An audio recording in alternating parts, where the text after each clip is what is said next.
గన్నవరం మాజీ MLA Vallabhaneni Vamsi custody health పిటిషన్లపై వాదనలు ముగిశాయి. ఈ రెండు పిటిషన్లపై ఎస్సీ ఎస్టీ కోర్టు ఇవాళ తీర్పు వెలువరించనుంది. వంశీతో పాటు మరో ఇద్దరి కస్టడీ పిటిషన్లపైన న్యాయస్థానం తీర్పు ఇవ్వనుంది. గన్నవరం తెదేపా కార్యాలయంపై దాడి కేసులో వంశీ ముందస్తు బెయిల్ పిటిషన్ను ఏపీ హైకోర్టు కొట్టివేసింది. దళిత యువకుడు సత్యవర్ధన్ కిడ్నాప్ దాడి కేసులో ఇటీవల వల్లభనేని వంశీని పోలీసులు అరెస్టు చేశారు. ప్రస్తుతం ఆయన విజయవాడలోని జిల్లా జైలులో ఉన్నారు.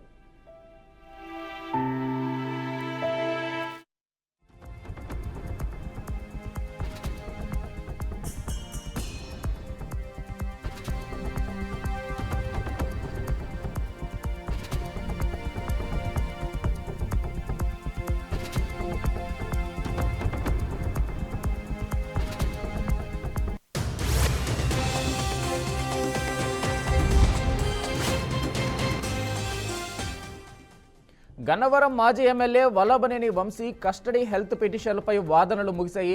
ఈ రెండు పిటిషన్లపై ఎస్సీ ఎస్టీ కోర్టు ఇవాళ తీర్పు వెలువరించనుంది. వంశీతో పాటు మరో ఇద్దరి కస్టడీ పిటిషన్లపైన న్యాయస్థానం తీర్పు ఇవ్వనుంది. గన్నవరం తెదేపా కార్యాలయంపై దాడి కేసులో వంశీ ముందస్తు బెయిల్ పిటిషన్ను ఏపీ హైకోర్టు కొట్టివేసింది.